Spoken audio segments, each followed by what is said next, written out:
No longer mourn for me when I am dead, then you shall hear the surly, sullen bell give warning to the world that I am fled from this vile world with vilest worms to dwell. Nay, if you read this line, remember not the hand that writ it, for I love you so that I in your sweet thoughts would be forgot, if thinking on me then should make you woe.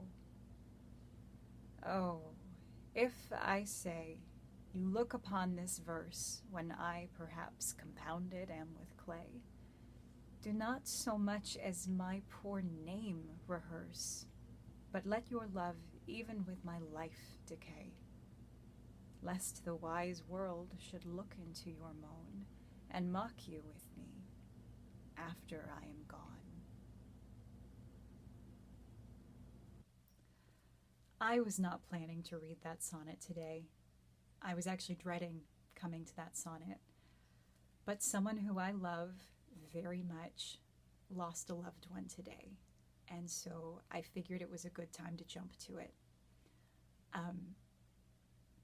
One of the cruelest things about our current situation is that so many people have to mourn alone right now.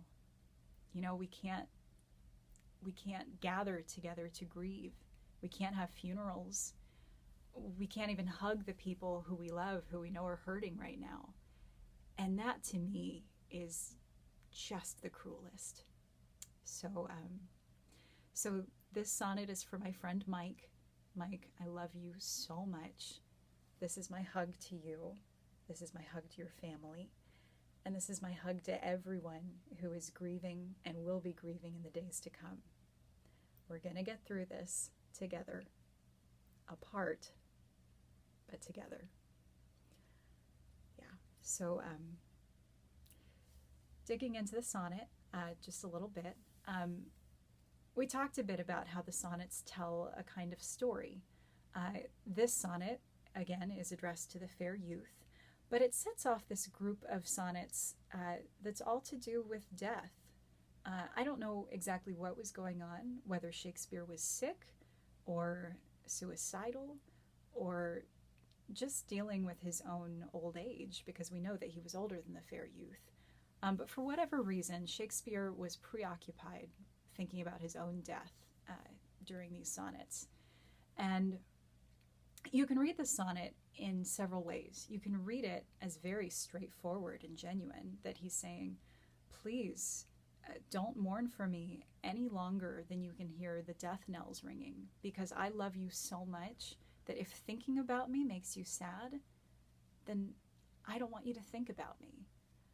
Or you can read it as a kind of reverse psychology, because there's some irony in the fact that he has spent so many of the previous sonnets saying, I will immortalize you in my verse. I'm going to make you live forever in these lines that I'm writing.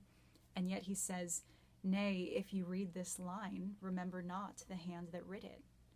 Well, how can you possibly read that line without remembering the hand that writ it? He says, please do not so much as my poor name rehearse.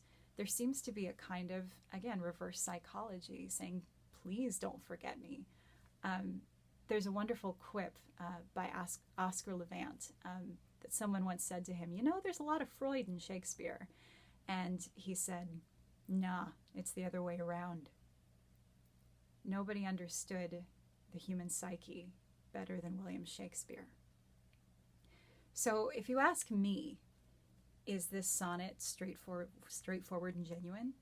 Is Shakespeare saying, please don't mourn for me because I love you so much that of course I don't want you to hurt?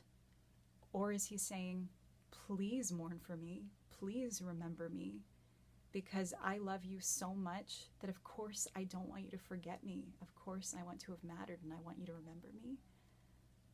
My answer is yes. He meant both. And that's what makes it brilliant, because that's what makes it human. Anyway, that's Sonnet 71. I love you all so much. See you tomorrow.